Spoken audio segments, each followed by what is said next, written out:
Oke, baik. Assalamualaikum warahmatullahi wabarakatuh. Selamat sore semuanya. Selamat datang dalam acara ini jurnal reading yang pertama ya. Mungkin Pak Lutfan ini sebagai kadep bisa prolog sebentar ini karena jurnal reading yang pertama. Dan ini ada acara dari HPM. Pak Lutfan, monggo sebelum saya mulai. Ya, ya terima kasih Pak Yodi. Selamat sore Bapak Ibu semua. Assalamualaikum warahmatullahi wabarakatuh. Jadi kita akan memulai aktivitas jurnal reading ini dan yang pertama kami memohon Pak Yodi sebenarnya yang sudah banyak publikasinya juga dan banyak pembelajaran menarik ya dari yang dipublikasi. Nah memang biasanya untuk jurnal reading ini kami nanti mengharapkan Bapak Ibu selalu aktif ya. Jadi ini sebagai kayak kelompok belajar yang nanti akan berlanjut terus ya. Jadi mohon untuk selalu mengikuti dan ya barangkali untuk yang awal ini memang kita minta Pak Yodi sambil mencari bentuk ya karena umumnya banyak jurnal reading itu uh, penulisnya itu sebagai pembahas ya. Jadi barangkali nanti akan dibaca oleh asisten ataupun juga oleh mahasiswa ya sehingga terus kemudian nanti penulisnya itu akan membahas. Tapi ya ini kita memulai dengan format seperti ini dulu, tapi harapannya nanti seiring waktu Bapak Ibu juga bisa terus kemudian menjadi yang mempresentasikan artikel di jurnal ya, yang terus kemudian nanti kita mengundang autornya itu sebagai pembahas. Ya barangkali itu Pak Yodi mungkin untuk pengantar dan ya terima kasih atas waktu dan ilmunya. Dan ya kami menunggu yang disampaikan Pak Yudi. Terima kasih. Oke, terima kasih Pak Lutfan. Baik, saya share screen dulu. Oke, screen saya sudah bisa terlihat? Sudah terlihat, Pak. Oke, baik. Ya, jadi pada sore hari ini sebagai sesi pertama untuk jurnal reading ya. Saya akan membawakan satu artikel hasil publikasi kami ini publish sekitar bulan lalu di Journal Health Policy and Planning ya. Di sini first author-nya bukan saya, karena ini adalah hasil karya tulis dari satu konsorsium bersama beberapa institusi, terutama dari John Hopkins yang menjadi first author di sini. Dan saya di sini memaparkan mewakili penulis-penulis yang lain ya. Ini papernya kemarin sudah kami distribusikan ya, jadi ini open access, jadi tidak ada masalah untuk mengaksesnya. Dan dalam kesempatan ini karena judulnya journal reading, kita lebih banyak ingin membahas, ingin mendiskusikan berbagai pertanyaan-pertanyaan seputar paper ini secara sistematis ya. Nah, namun sebelum masuk ke berbagai pertanyaan tersebut, pertanyaan yang pertama adalah ini. Apakah para peserta di sini sudah membaca paper tersebut? Karena harapannya kalau dalam sesi journal reading ini semua peserta itu sebenarnya sudah membaca papernya lebih dahulu. Karena journal reading bukan berarti kita membacakan papernya, mempresentasikan papernya, tapi presentasi sebatas highlight saja terkait beberapa poin-poin penting terkait paper tersebut. Dan selanjutnya sebenarnya lebih banyak exercise untuk para peserta journal reading tersebut untuk mengkritisi paper tersebut. Dan itu hanya bisa kalau papernya sudah dibaca ya. Tapi karena yang pertama nanti kita lihat seberapa jauh kita bisa melakukan itu. Tapi harapannya ke depannya nanti untuk sesi berikutnya mohon bisa dibaca dulu secara keseluruhan supaya tidak harus dibacakan papernya tapi tinggal pointer-pointer saja ya. Nah, untuk poin-poin utamanya sebenarnya ada berbagai cara untuk membaca sebuah artikel jurnal ya, dan harapannya dari sesi jurnal reading seperti ini kita bisa membangun kebiasaan, membangun budaya untuk membaca jurnal dengan baik ya, dengan baik artinya dengan sistematis, dengan kritis begitu. Nah, ada berbagai pertanyaan yang bisa kita explore saat kita membaca sebuah artikel. Ini hanya contoh yang paling simpel saja, karena ini yang pertama supaya light dan tidak terlalu berat begitu ya.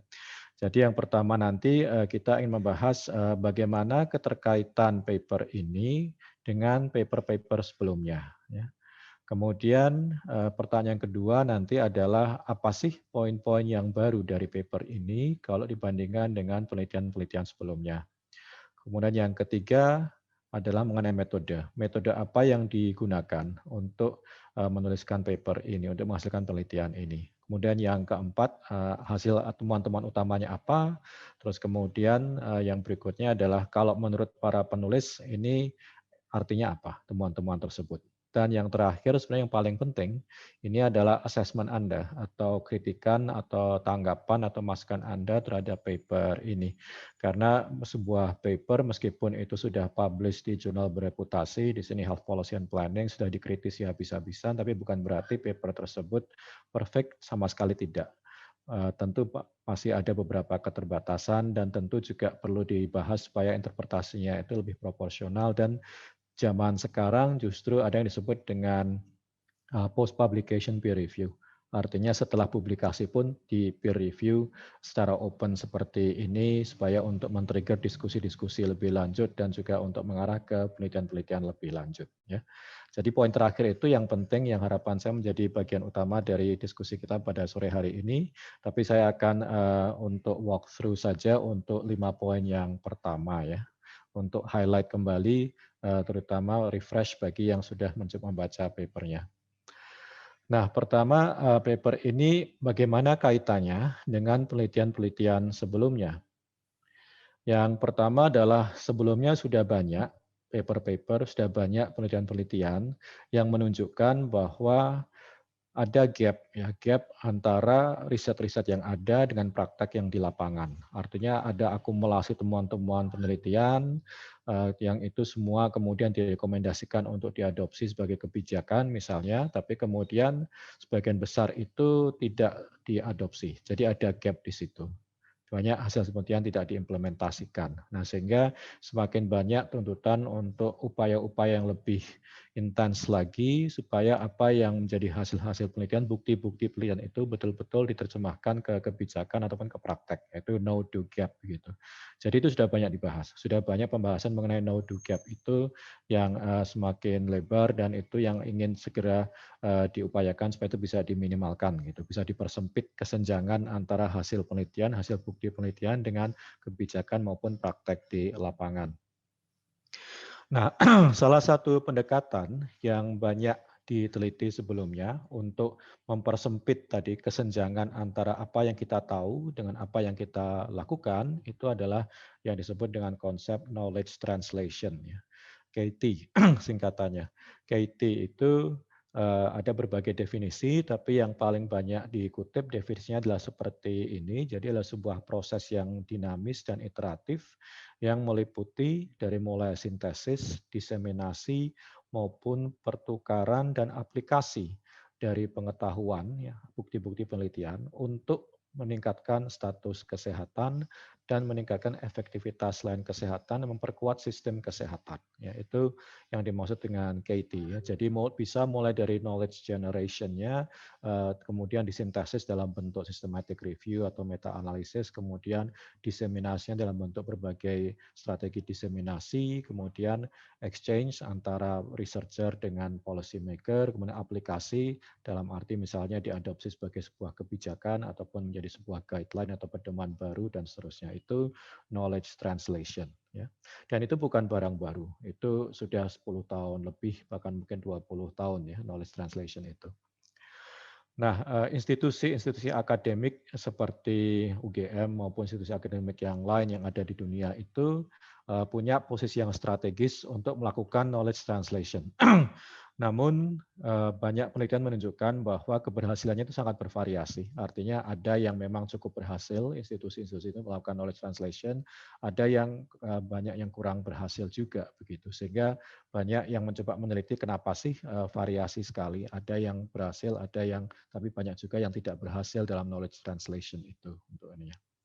Nah, kemudian sudah banyak penelitian mencoba untuk melihat itu, dan dari hasil penelitian-penelitian yang ada, itu bisa dilihat bahwa ada berbagai hal yang mendasari kenapa kok itu tidak terjadi dengan baik. Yang pertama adalah ada lack of knowledge. Jadi ada kekurangtahuan mengenai KT itu sendiri, bahwa knowledge translation itu juga ada teorinya, ada konsepnya, ya, yang itu harus dipelajari juga, dan juga mengenai berbagai tantangan-tantangan untuk melakukan dan untuk menjalankan knowledge translation. Itu sebagai contoh salah satu temuan-temuan sebelumnya. Terus kemudian juga contoh-contoh lain di situ juga misalnya mengenai kesulitan untuk komunikasi dan seterusnya. Itu adalah temuan-temuan yang sudah ada. Ya. Nah itu konteks dari prior work, artinya yang sudah ada selama ini. Nah apa yang beda, apa yang baru dari paper ini adalah bahwa berbagai temuan-temuan terkait knowledge translation tadi, kalau kita lihat, itu sebagian besar itu adalah mengenai institusi akademik, dan settingnya adalah di negara-negara maju. Ya. Jadi bukan di negara-negara berkembang. Jadi berbagai faktor-faktor yang tadi sudah diidentifikasi itu munculnya dari setting negara-negara maju. Dan belum lama ini juga ada systematic review mengenai kapasitas knowledge translation di negara-negara berkembang, yang hasilnya intinya mengkonfirmasi bahwa banyak kendala-kendala yang ditemukan di negara maju itu juga ditemukan di negara berkembang. Namun di situ juga terlihat bahwa butuh riset lebih lanjut untuk memperdalam lagi faktor-faktor knowledge translation di negara-negara berkembang, terutama di level individu dan institusi. Itu yang belum ada gitu, karena sepertinya banyak faktor yang itu belum terungkap dari riset-riset yang ada untuk konteks negara berkembang. Nah, salah satu pendekatan untuk bisa memahami tadi berbagai kendala-kendala untuk knowledge translation di negara berkembang di sini adalah institutional driver, ya. Itu artinya faktor-faktor di tingkat institusi itu adalah melalui assessment of readiness to conduct KT. Jadi penilaian mengenai kesiapan untuk melakukan knowledge translation. Dan itu yang masih jarang dilakukan begitu. Seberapa siap sih sebenarnya sebuah organisasi, sebuah institusi itu melakukan knowledge translation, ya. Jadi konsep assessment of readiness, konsep kajian kesiapan untuk melakukan knowledge translation ini masih sangat jarang dipakai, sangat jarang digunakan untuk bisa mengkaji kesiapan di negara-negara berkembang untuk melakukan knowledge translation ini. Nah, terkait dengan metode untuk bisa melakukan kajian kesiapan institusi akademis di negara berkembang tadi, metode apa yang digunakan untuk melakukan kajian tersebut? Ada beberapa metode pengumpulan data. Yang pertama ada dokumen review. Jadi di sini dari tim peneliti mengumpulkan informasi-informasi mengenai 6 institusi akademis di 6 negara, dilihat organogramnya, rencana strategiknya, websitenya, dan sebagainya. Kemudian juga mereview informasi-informasi publik dari Kementerian Kesehatan di masing-masing negara, termasuk website-websitenya, rencana-rencana strategiknya, dan sebagainya. Itu dokumen-dokumen yang direview. Kemudian juga dilengkapi dengan peer-reviewed literatur, ya, dengan searching literatur standar melalui PubMed maupun Google Search untuk keyword-keyword yang terkait relevan dengan KT untuk negara berkembang. Dan dilengkapi lagi dengan key informant interview. Jadi ada wawancara mendalam di situ, ada 2 kategori partisipan, ada internal participant, artinya orang di dalam institusi akademik, ada external participant. Ya. Internal participant di sini adalah mereka-mereka yang memang selama ini terlibat dalam aktivitas knowledge translation di institusi tersebut, termasuk juga terlibat dalam membuat berbagai keputusan strategis seputar knowledge translation dan seterusnya. Sedangkan eksternal adalah yang di luar itu. Jadi misalnya sebagian besar dari Kementerian Kesehatan yang selama ini sudah sering bekerja sama dengan institusi akademis. Nah, kemudian temuan-temuan utamanya apa? Di sini kalau kita lihat temuan-temuan utamanya itu dicoba dipetakan berdasarkan beberapa ranah yang ada di dalam CFIR, Consolidated Framework for Implementation Research, ya, sebuah kerangka konsep yang sangat luas. Nanti kalau belum familiar silahkan dipelajari. Di situ terbagi menjadi 5, ya, 5 kategori. Ada faktor-faktor di level individu, artinya individu-individu yang terlibat dalam proses knowledge translation. ada inner setting, ya, artinya setting internal organisasi, misalnya kalau di sini ya settingnya UGM gitu. Ada outer setting, ya, setting eksternal, lingkungan eksternal organisasi di luar UGM misalnya. Kemudian intervention karakteristik, artinya karakteristik dari bukti-bukti penelitian ataupun rekomendasi-rekomendasi yang tadi akan ditranslasikan, ya. Dan kemudian ada proses itu sendiri, ya. Nah, kalau individual factor di sini yang ditemukan adalah banyak yang belum tahu sebenarnya apa yang dimaksud dengan knowledge translation dan bagaimana melakukannya. Kemudian juga keyakinan mereka atau seberapa mereka merasa knowledge translation itu penting, itu yang menjadi faktor. Dan banyak juga peneliti yang merasa mereka tidak punya kapasitas untuk melakukan itu, bahwa itu tidak diajarkan di bangku kuliah, di masa pendidikan, dan itu bukan bagian dari ranah mereka. Ranah mereka adalah untuk meneliti, seterusnya itu ranah lain begitu, bukan ranah dari penelitian begitu. Itu banyak peneliti yang masih merasa seperti itu, bahwa mereka nggak punya kapasitas untuk itu. Kemudian kalau inner setting di sini adalah bahwa di organisasi itu sendiri tidak banyak leader, pimpinan yang itu juga memberikan contoh bagaimana melakukan knowledge translation dalam konteks sebagai seorang akademisi. Kemudian sumber daya itu juga sangat terbatas untuk melakukan knowledge translation tadi, misalnya dari segi biaya, jarang sekali institusi akademis itu menyediakan anggaran untuk knowledge translation itu secara signifikan ya dibandingkan dengan anggaran untuk melakukan penelitian. Dan juga dari segi waktu itu juga jarang yang mengalokasikan waktu khusus ya. Biasanya kalau di akademisi misalnya di perguruan tinggi ini kita punya tridharma ya, ada pendidikan, penelitian, pelayanan, tapi tidak ada kredit khusus untuk melakukan knowledge translation, untuk melakukan misalnya membuat policy brief dan sebagainya itu. Personel juga jarang didedikasikan knowledge translation itu. Pelatihan-pelatihan juga masih terbatas dan yang terakhir di situ yang penting adalah competing priorities. Artinya lebih banyak prioritas-prioritas yang lain yang itu lebih prioritas daripada melakukan knowledge translation sehingga orang sulit untuk melakukan knowledge translation dengan waktu yang memadai. Kemudian outer setting itu terkait pada network ya, seberapa jauh, seberapa kuat jejaring dari organisasi tersebut dan juga seberapa resource sumber daya yang disediakan oleh pelaku-pelaku eksternal untuk melakukan KT. Jadi kalau misalnya ada donor-donor dari luar yang kerjasama, kemudian dia mengalokasikan anggaran untuk itu, maka kemungkinan itu akan bisa berjalan begitu. Kemudian intervention karakteristik, ini dilihat dulu misalnya kebijakan yang ditawarkan itu sumbernya dari siapa, dari mana. Itu juga mempengaruhi. Ada konteks-konteks di mana kalau kebijakannya itu rekomendasi dari luar, maka ada suspicion di situ, sehingga tidak diterima dengan baik, sehingga menjadi skeptis gitu untuk ininya. Karena di situ ada nasionalisme dan sebagainya. Tapi ada yang sebaliknya, malah tidak percaya yang dari dalam, tapi lebih percaya kalau itu rekomendasi dari luar. Jadi tergantung konteksnya. Kemudian juga tergantung juga seberapa opportunity cost. Jadi ada policy-policy yang direkomendasikan yang itu untuk mentranslate-nya itu membutuhkan banyak waktu dan energi sehingga itu menghasilkan opportunity cost yang tinggi juga sehingga orang kemudian mikir-mikir untuk melakukan knowledge translation untuk kebijakan-kebijakan tertentu kayaknya butuh effort yang besar gitu untuk ininya ya. Kemudian terkait proses ini juga kita tahu dalam dunia policy translation ini perlu sekali keterlibatan stakeholder, tapi upaya-upaya untuk engage stakeholder ini juga punya banyak tantangan, ini banyak berpengaruh terhadap proses knowledge translation. Nah, itu temuan-temuan utamanya, temuan lengkapnya bisa Anda baca di jurnal, ya, di artikelnya. Kemudian kalau dari sisi penelitinya sendiri, apa menurut mereka implikasi atau arti dari semua temuan itu?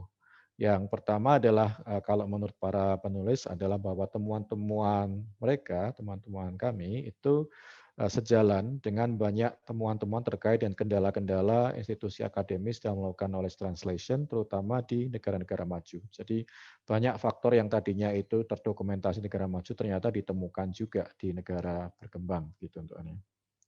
Tapi ada 3 tema yang ini sangat kuat di negara berkembang tapi tidak terlalu muncul dari literatur-literatur yang ada di negara maju.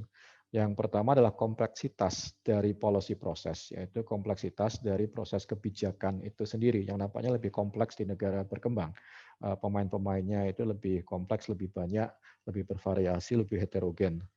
dan juga lebih politis begitu ya untuk ini. Dan juga pentingnya soft skill untuk bisa menavigasi policy proses tadi.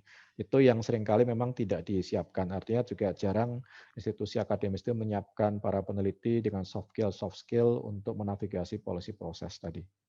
Ada misalignment antara misi dan insentif untuk researcher dan policy maker.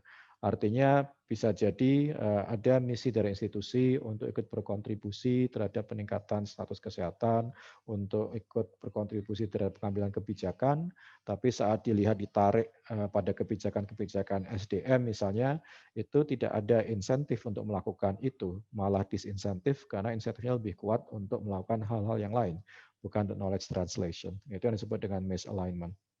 Kemudian yang menonjol juga dari temuan yang di negara berkembang ini adalah lebih besarnya peran dari network atau jejaring ya, baik itu jejaring yang eksternal maupun yang jejaring internal. Dan ini kelihatan memang ini sesuatu yang sangat penting dan sangat tricky ya network itu karena terkait juga dengan tadi hubungan antara sebuah institusi akademis dengan institusi-institusi pengambil kebijakan. Jadi misalnya hubungan antara universitas dengan Kementerian Kesehatan, di mana kalau hubungannya itu sangat dekat, maka lebih bisa mempengaruhi, tapi di situ ada resiko kehilangan objektivitas, kehilangan independensi, dan sebagainya. Kalau hubungannya jauh, maka dia akan cenderung lebih independen, lebih kritis, tapi kemungkinan dia untuk mempengaruhi lebih sedikit begitu, untuk lebih kecil begitu. Nah, sehingga itu tricky antara dua kubu itu, antara itu yang harus didimensi itu terkait dengan jejaring ya. Dan yang terakhir adalah berbagai faktor yang ditemukan di sini, baik yang itu terkait dengan kapasitas maupun motivasi itu bisa digunakan untuk melakukan assessment atas kemampuan institusi akademis untuk melakukan knowledge translation dan juga untuk membangun kapasitas institusi akademis untuk melakukan knowledge translation ya untuknya. Nah, itu yang ingin saya share sekali lagi sebatas sebagai highlight saja, bukan membacakan papernya ya. Tapi kemudian kita masuk pada bagian yang lebih utama, yang lebih penting, yaitu bagaimana pendapat Anda mengenai paper ini, apa masukan atau kritikan Anda terhadap paper ini ya. Oke, jadi ini forumnya saya buka ya. Silakan Anda bisa sampaikan di chat ataupun Anda bisa unmute, Anda bisa menyampaikan tanggapan Anda, masukan Anda, ataupun ada hal-hal yang Anda tanyakan terkait dengan paper tadi. Tapi yang paling ditunggu adalah kritikan terkait dengan konten dari paper tadi.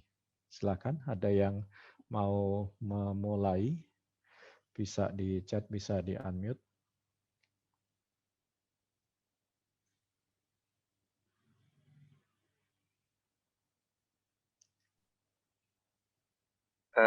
Mungkin sambil nunggu yang lain Pak Yudi. Ya, sambil nunggu yang lain baca. Kayaknya saya agak curiga banyak yang belum baca. Iya. Yang pertama terkait dengan pemilihan isu knowledge translations ini. Saya juga sebenarnya tidak begitu mengikuti, tapi kelihatannya barangkali termasuk mungkin yang nggak tahu apakah hot topic atau tidak kalau memasukkan kata kunci knowledge translation dibandingkan dengan mungkin isu-isu yang lain, sehingga yang mungkin terus kemudian menjadi pertanyaan itu kenapa kok ya mungkin di latar belakang memang sudah disebutkan ya, tapi kok bisa milih isu ini knowledge translation sih. Iya, Terus kemudian terus kemudian yang kedua Pak Yodi, jadi kelihatannya banyak juga ini relevansinya dengan soft skills yang soft skills ya yang kalau di organisasi ini. Ya. Kira-kira kalau di organisasi terus kemudian ya mungkin strateginya seperti apa, karena mungkin ya soft skill barangkali sekarang termasuk mungkin yang mungkin terlupakan ya, neglected ya, sehingga isu knowledge translation itu juga barangkali tidak menjadi prioritas. Ya. Mungkin itu Pak Yudi, terima kasih. Ya, makasih. Ya, Apakah knowledge translation itu hot topic atau tidak? Ya ini bisa diperdebatkan, tergantung kita tanya ke siapa ya, tergantung pada komunitasnya juga, tergantung pada ya jurnal dan sebagainya. Tapi yang jelas kalau di komunitas kebijakan kesehatan ini hot topic ya. Jadi bukan topik baru, artinya sudah lama dan banyak diliti.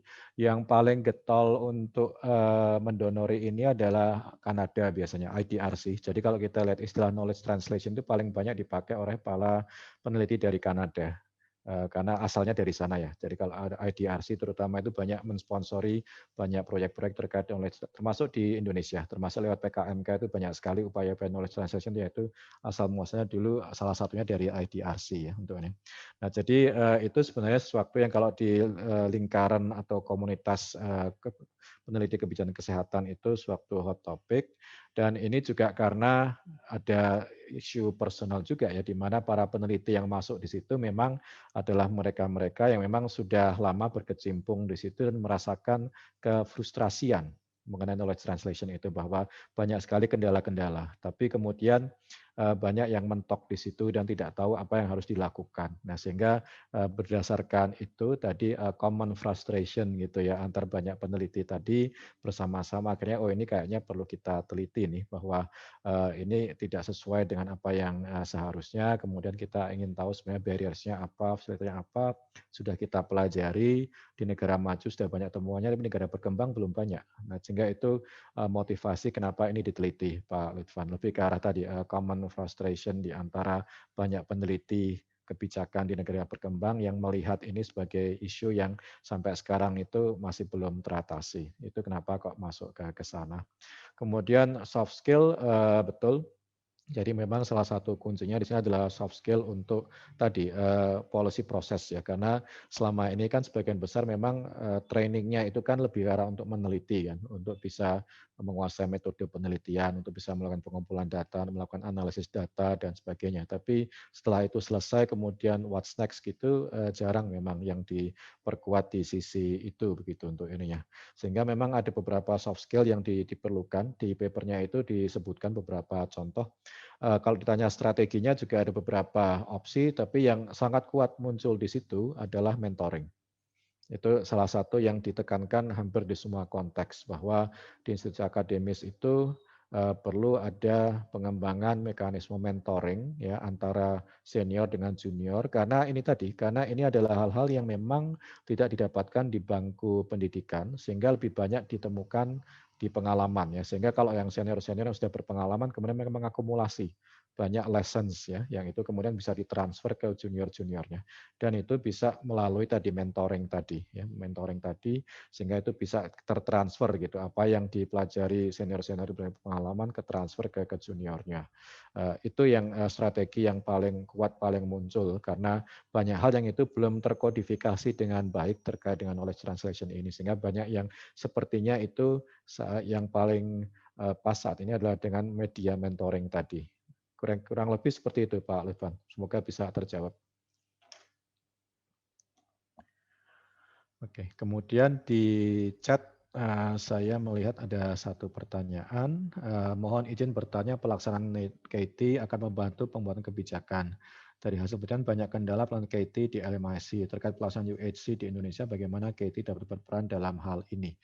Ya, terkait dengan UHC, terkait dengan JKN misalnya, sebenarnya termasuk sudah dari awal itu dikawal dari sisi knowledge translation ya. Jadi di UGM sendiri ini diprakarsai oleh Prof. Laksono dulu melalui PKMK, melalui Jaringan Kebijakan Kesehatan Indonesia ya. Waktu itu mereka punya program untuk monitoring untuk Monef JKN di lapangan, Monef yang independen, artinya dilakukan oleh institusi akademis begitu, sehingga mereka bisa melakukan penelitian-penelitian terkait dengan pelaksanaan di lapangan, kendala-kendala di lapangan, dan itu yang kemudian di-feedback-kan ke pengambil-pengambil kebijakan ya untuk ini. Itu contoh berbagai upaya untuk melakukan knowledge translation. Juga bisa Anda lihat dari berbagai website-website yang dikembangkan, berbagai community of practice yang dikembangkan juga. Jadi kalau Anda ikuti berbagai pengembangan yang ada di UGM ini, baik melalui community of practice, banyaknya webinar-webinar, banyaknya website-website, itu semua adalah bagian dari knowledge translation. termasuk untuk JKN ya, dan itu banyak sekali yang sudah kita lakukan ya. Tinggal memang seberapa sistematis itu kita lakukan. Tapi kalau effortnya sudah cukup banyak, tapi memang belum ada, dan ini kalau ada yang tertarik mahasiswa ingin meneliti, silahkan untuk meneliti efektivitas upaya-upaya knowledge translation untuk mendukung JKN di Indonesia. Karena upaya-upayanya ada. Tapi seberapa efektif, apa yang bisa diperbaiki, itu open for research. Itu ya, Anda menemukan satu judul tesis kalau belum punya judul tesis. Oke. Ada yang lain yang mau Oh, ini sudah ada dari asisten. Esther Febe menanyakan terkait penyusunan policy sebagai bagian dari translation. Apakah selama ini kegiatan dari tim penelitian pengembangan untuk masalah new policy dianggap masih kurang? Apakah perlu dibentuk sebuah tim yang diberikan mentoring khusus dari akademik S2 untuk dapat melakukan KT? Ya, tadi seperti yang saya sampaikan. Jadi kalau kegiatan knowledge translation itu sendiri sebenarnya sudah dilakukan sudah cukup lama. Kalau setidaknya di UGM ini dan beberapa universitas ya, itu sudah cukup marak ya, sudah sejak zamannya dulu kebijakan desentralisasi ya sebelum JKN itu juga banyak sekali pengawalan dari sisi knowledge translation. Tapi kemudian semakin menguat di era JKN, apalagi sekarang juga di era COVID begitu. Sebenarnya nggak kurang-kurang, tapi lebih ke arah tadi untuk mengoptimalisasi, mengkapasitasi supaya knowledge translation-nya itu lebih efektif lagi. Karena memang mungkin selama ini banyak yang melakukannya itu tanpa terlalu mencermati bahwa di balik upaya-upaya itu ada teori-teori, ada kerangka konsep juga. Ada berbagai good practice dalam knowledge translation itu yang bisa kita pelajari supaya apa yang kita lakukan itu lebih baik lagi begitu untuk ininya.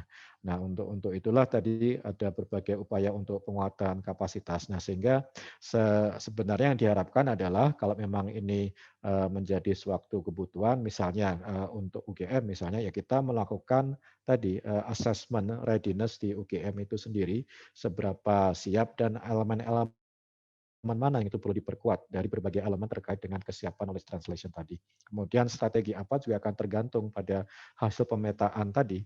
Apa yang saya sampaikan tadi bukan khusus untuk UGM, tapi itu adalah snapshot dari beberapa institusi sehingga tidak mendalam untuk UGM. Jadi sebenarnya harapannya adalah itu tadi sebuah contoh, kemudian institusi-institusi yang merasa berkepentingan bisa mengambil tadi untuk melakukan potret di institusinya sendiri. Kemudian dari situ bisa mengidentifikasi apa sih yang masih kurang di institusi kita terkait kesiapan knowledge translation itu, dan apa yang bisa kita lakukan untuk meningkatkan kapasitas knowledge translation tadi. Ya tadi sebagai contoh saya sampaikan mentoring itu sebagai contoh ya, tapi sebenarnya tergantung temuan dari assessment yang ada di institusi masing-masing. Oke, itu yang ada di chat. Apakah masih ada yang lain? Bisa Anda tambahkan di chat lagi, atau Anda unmute juga boleh kalau mau tanya langsung.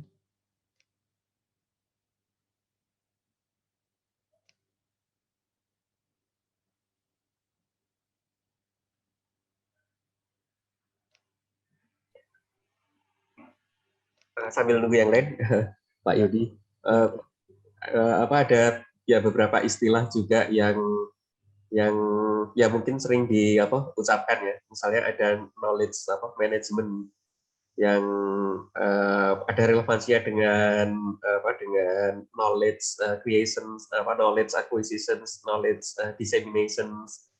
Tapi berhubung munculnya itu barangkali tahun 2000 awal ya, ketika banyak teknologi itu dipergunakan untuk fasilitasi knowledge management tadi itu, sehingga ada banyak peran teknologi juga. Nah, termasuk juga website, penyebarluasan melalui website. Seperti yang tadi disebutkan Pak Yodi, ada kita banyak community of practice gitu ya. Nah, sebenarnya ada ya mungkin artikel juga yang menyatakan kritikan bahwa misalnya kayak yang knowledge management ya itu fashion ya, kayak mungkin hijab juga itu ya, mengikuti perkembangan zaman, meskipun sebenarnya ilmunya itu sudah lama ada sebelumnya ya. Misalnya kalau dulu terkenal ada organizations learning dan lain-lain yang mungkin konsepnya mirip-mirip. Nah, kalau terkait knowledge transfer itu apakah ada kaitannya atau ini hal yang sama sekali berbeda ya? Ya, kalau overlap antar konsep tentunya ada ya, dan ini sama-sama mengurusi knowledge kan. Jadi di sini ada overlap antara konsep knowledge management dengan knowledge translation untuk ini ya. Dan knowledge translation itu sendiri juga macam-macam ya. Jadi yang tadi saya sampaikan itu satu mazhab begitu dalam knowledge translation. Tadi mazhabnya Kanada tadi, tapi sebenarnya ada mazhab-mazhab yang lain gitu. Jadi kalau ditanya apakah ada kaitannya atau tidak, tentu ada. Tinggal yang kita maksud itu karena knowledge management konsepnya juga macam-macam kan Pak Lutfan kan. Jadi kan ada konsep Ya. management level tertentu, ada konsep knowledge translation tertentu begitu untuk ininya. Sehingga ada yang overlapnya itu mungkin cukup besar, ada yang mungkin singgungannya tidak terlalu besar. Tapi kalau keterkaitannya jelas ada keterkaitannya, lebih ke arah ya tadi nyinggung-nyinggungnya itu di bagian mana begitu. Kalau yang mazhabnya Kanada itu dia terbagi menjadi dua kategori sebenarnya. Jadi yang pertama itu kategori dari knowledge generation-nya. Jadi knowledge generation di situ mulai dari primary research sampai kemudian dia melakukan sintesis-sintesis sampai kemudian dia mengembangkan knowledge product. Knowledge product itu bisa jadi guideline atau apa dan sebagainya. Kemudian bagian kedua itu knowledge to action-nya. Artinya dia mencoba untuk men-scanning permasalahan-permasalahan yang ada, kemudian dari permasalahan yang ada itu knowledge apa yang kira-kira itu bisa diaplikasikan untuk permasalahan tersebut. Nah, kemudian dia baru memotret kira-kira faktor-faktornya apa supaya ini bisa masuk ke dalam upaya untuk mengatasi permasalahan tersebut. Jadi secara umum dibagi menjadi dua komponen tadi, komponen knowledge generation dan kemudian komponen knowledge to action gitu untuk ininya. Dan di komponen di situ tentu akan ada overlap dengan knowledge management, tinggal tadi konsep knowledge management yang mana lagi begitu untuk ini. Sehingga memang di luar sana itu kan banyak sekali konsep. Kalau saya sih tidak masalah mau pakai konsep yang mana gitu kan, yang penting kan konsep itu memang useful kan bagi kita. Artinya seberapa jauh itu membantu kita untuk bisa mencapai tujuan. Kalau dalam hal ini kan tujuannya adalah untuk meningkatkan tadi dampak dari berbagai bukti-bukti yang ada, yang sudah ada, untuk meningkatkan tadi memperkuat sistem kesehatan, untuk meningkatkan efektivitas pelayanan, untuk meningkatkan status kesehatan dan sebagainya. Ya, seberapa jauh itu bisa membantu dan itu useful, maka itu bermanfaat untuk kita pertimbangkan atau mau menggunakan konsep-konsep yang lain juga bisa begitu. Tapi yang jelas tadi ada keterkaitan, cuman memang kalau mau disambung-sambungkan seringkali orang jadi bingung gitu ya karena mencampurkan antara berbagai konsep yang ada. Tapi kalau saya melihatnya ya dua-duanya bermanfaat, tinggal kita tujuannya untuk yang apa, kemudian dari sekian konsep itu mana yang akan lebih efektif, lebih efisien untuk mencapai tujuan yang kita inginkan dengan konsep yang ada itu. Oke. Nah ini sama kan, ada pertanyaan lagi mengenai case based learning dan sebagainya. Jadi sekali lagi ini yang resikonya adalah ini terjebak dengan semantik ya, artinya istilahnya ini sama atau tidak, mirip atau tidak dan sebagainya. Jadi kalau saran saya ini sama juga kalau kita bicara misalnya riset implementasi, orang kan bertanya sama atau tidak dengan riset operasional misalnya, itu mirip-mirip dengan itu begitu untuk ini. Nah sehingga di sini kalau saya menyarankan tidak terlalu mencoba untuk melihat ini sama atau tidak, mirip atau tidak, tapi lebih ke arah ini konsep knowledge transfer itu seperti apa, terus kemudian seberapa useful bagi kita kalau memang kita ingin meningkatkan tadi dampak dari hasil-hasil penelitian itu, dan seberapa jauh itu bisa kita aplikasikan, kendalanya apa, dan seterusnya. Jadi tidak terjebak dari tadi untuk mengkaitkan apakah ini sama atau tidak begitu. Dan itu yang seringkali energinya habis di situ. Itu sama kalau kita bicara riset implementasi, riset operasional, itu seringkali kemudian habis untuk tadi, untuk oh ini sama, oh ini tidak sama, oh bedanya di mana sih dan sebagainya. Oh definisinya, karena definisinya macam-macam. Jadi yang penting lebih ke arah knowledge translation itu apa, what is it, kemudian apa yang ingin dicapai, kemudian apakah itu useful atau tidak, kemudian kalau itu useful, bagaimana kita bisa mengaplikasikannya. Oke, masih ada yang lain?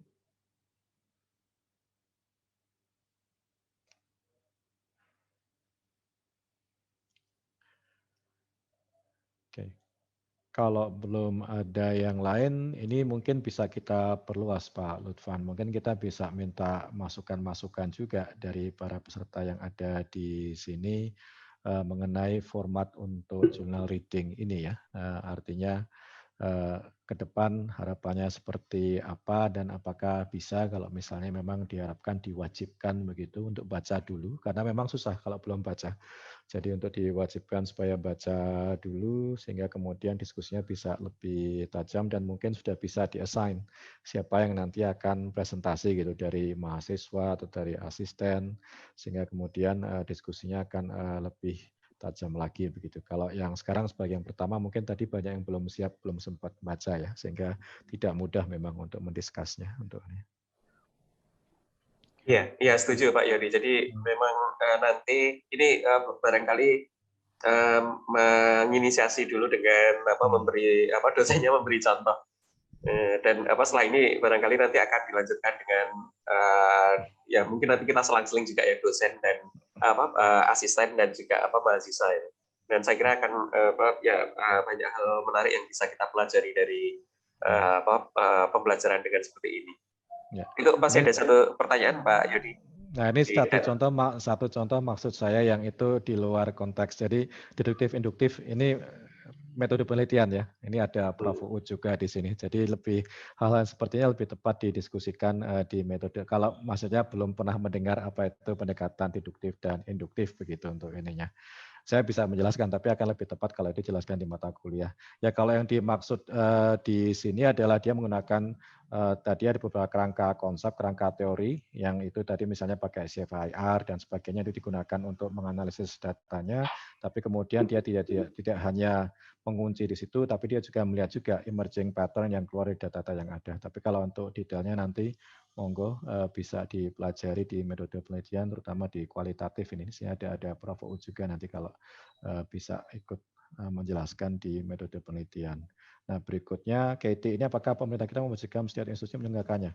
Oh tidak, artinya tidak ada kewajiban sama sekali. Justru itu bahwa ini memang tidak masuk bagian dari misalnya mandat sebuah institusi pendidikan. Ya, jadi kalau institusi pendidikan itu kan untuk dosen juga mandatnya itu kan tridharma. Jadi penelitian, pendidikan, kemudian pengabdian begitu. Nah di pengabdian itu sebenarnya agak kabur begitu ya, karena konteks pengabdian yang tradisional itu kan ya pengabdian masyarakat, bakti sosial dan sebagainya. Tapi sebenarnya di situ juga kalau mau direinterpretasi bisa juga itu terkait dengan tadi upaya-upaya untuk membantu pemerintah misalnya dengan memperkuat kebijakan-kebijakan yang ada melalui hasil-hasil penelitian yang ada. Sehingga memang itu bukan sebuah kewajiban yang eksplisit begitu ya. Tapi sekarang adalah lebih ke arah inisiasi institusi pendidikan masing-masing. Dan itu tadi juga sangat tergantung kesiapan tadi. Kenapa kok isunya adalah readiness? Karena sejauh pengamatan tim peneliti, sebagian besar itu belum pada tingkat readiness untuk bisa melakukan knowledge translation dengan baik begitu. Karena tadi memang tidak ada upaya kapasitasi knowledge translation secara sistematis, lebih banyak itu setengah otodidak begitu. Jadi tidak melakukan upaya penguatan knowledge translation secara sistematis. Lebih banyak ya agak dari sisi pengalaman saja. Tidak salah sih, memang sebagian besar seperti itu. Hanya itu bisa dibuat lebih efisien lagi kalau memang ada knowledge translation capacity building secara sistematis yang berbasis pada assessment kapasitas knowledge translation di institusi masing-masing. Kurang lebih seperti itu untuk ini. Oke. Ini kalau nggak salah berikutnya papernya Pak Lutfan ya yang Iya. Ya, mungkin Pak Lutfan bisa menunjuk siapa yang disuruh baca, mau menugas.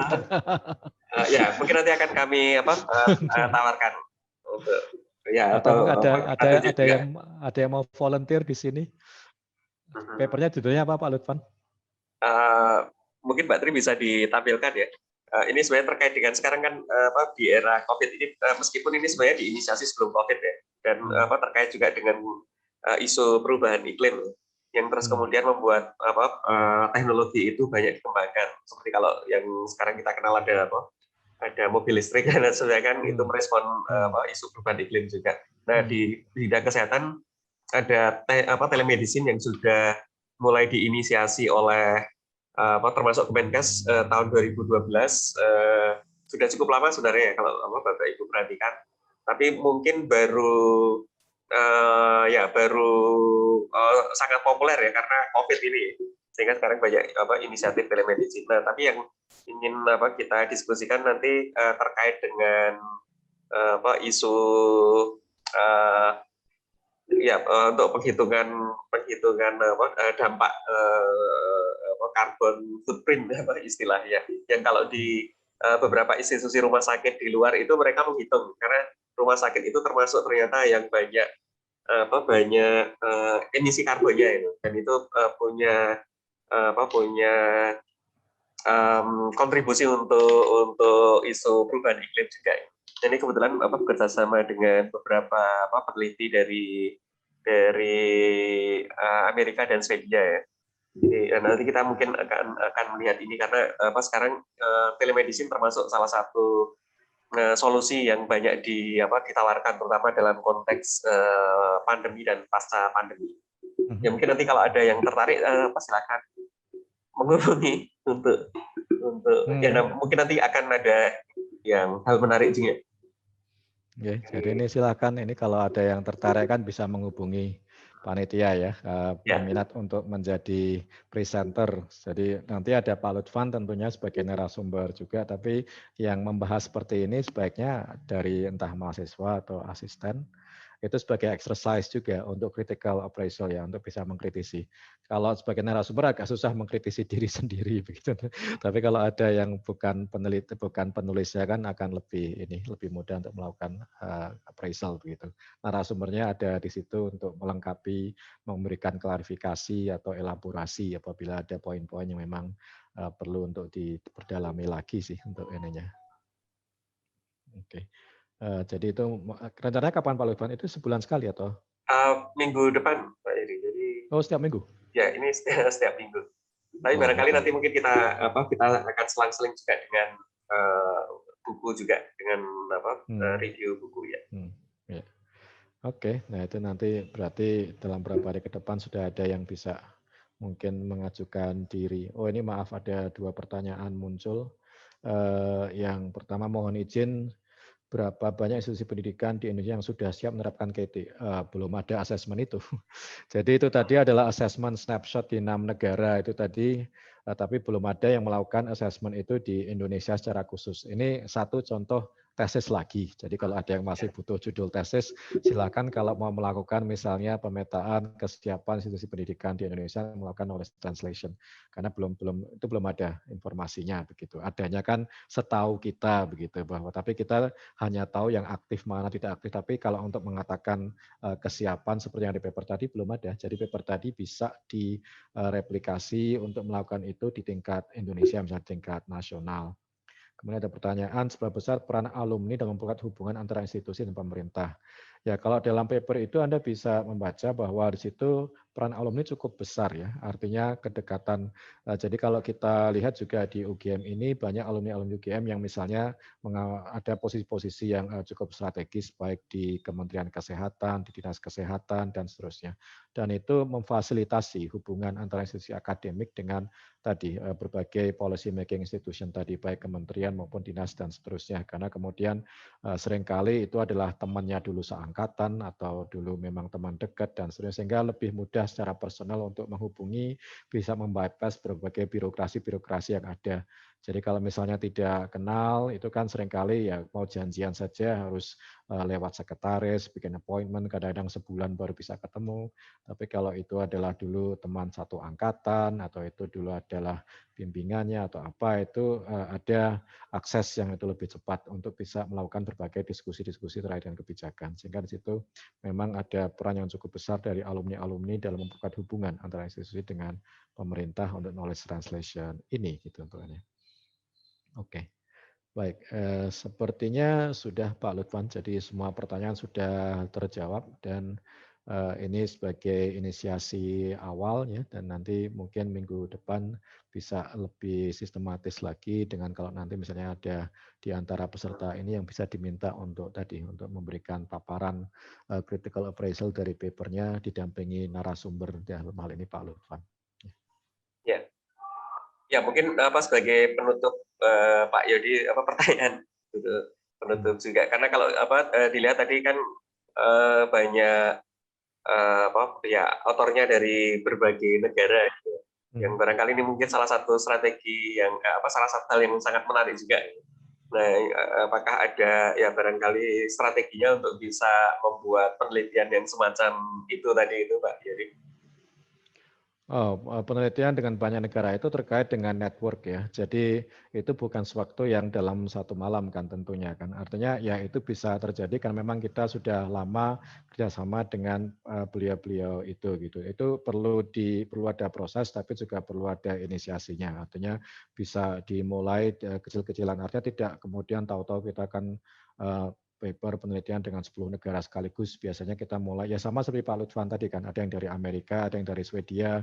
Itu kan hasil kerjasama yang sudah lama kan, Pak Lutfan sudah dirintis lama, kemudian itu membuahkan hasil begitu untuk ininya. Sehingga di situ juga ada perjalanan juga, ada proses juga untuk bisa menghasilkan riset-riset yang sifatnya multi countries ya, dengan penelitian yang sifatnya dari berbagai negara. Tapi yang jelas itu bukan Bandung Bondowoso, bukan seperti Candi Prambanan yang legendanya itu dalam satu malam. Itu di balik itu ada perjalanan yang panjang bertahun-tahun. Cuman kan yang kelihatan kan hanya papernya, tapi di balik itu kan nggak kelihatan bahwa sebelum itu ada perjalanan yang panjang yang bertahun-tahun sampai akhirnya itu ada chemistry, kemudian bekerja sama, terus kemudian akhirnya penelitiannya bisa berjalan dengan baik, kemudian papernya itu bisa berjalan baik. Nah di situ peran penting dari tadi networking dan kembali lagi mentor, karena mentor di situ termasuk salah satu perannya adalah membukakan pintu ke berbagai jejaring yang ada di sana, mengenalkan gitu untuknya. Karena kadang-kadang kan susah, tapi kalau mentornya seorang senior yang punya banyak koneksi, banyak network, ya bisa mengenalkan kita ke berbagai mitra-mitra yang mungkin kita akan kesulitan mengakses. Itu salah satu strateginya tadi kembali ke mentoring tadi. Mungkin mentor-mentor yang ada itu bisa memfasilitasi junior-junior supaya network-nya itu berkembang lebih cepat sehingga bisa melakukan berbagai kolaborasi-kolaborasi seperti yang tadi dilakukan Pak Lutfan juga. Mungkin itu Pak Lutfan sebagai penutup. Ya, ya, terima kasih Pak Yodi. Ya, jadi sangat menarik ya tadi ada salah satu strateginya adalah dengan mentorship tadi. Yang ini sebenarnya itu yang mau kita target juga dengan model jurnal reading semacam ini ya, sehingga Bapak Ibu tahu isu-isu menarik apa yang ya sebenarnya itu banyak ahlinya juga di sini seperti yang tadi disampaikan Pak Yodi. Jadi kalau ada yang tertarik itu nanti ya mungkin Bapak Ibu juga bisa mengikuti mentornya ya, dan insya Allah kita memang akan berusaha memfasilitasi Bapak Ibu semua yang di sini, termasuk asisten itu ingin mengembangkan ingin ya berkarir di bidang apa, dan nanti insya Allah memang akan berupaya kita fasilitasi. Dan itu yang menjadi salah satu harapan dari aktivitas jurnal reading. Baik ya, saya kira itu Pak Yodi, ini waktunya juga sudah hampir selesai. Tapi saya kira ini inisiatif yang yang menarik, yang harapannya nanti bisa dimanfaatkan Bapak Ibu semua, dan ya nanti insya Allah kita juga akan memfasilitasi sehingga memang bisa ada dampak positifnya ya, termasuk juga tadi aktivitas mentorship tadi itu bisa berjalan, dan ini yang akan kita upayakan untuk bisa terjadi.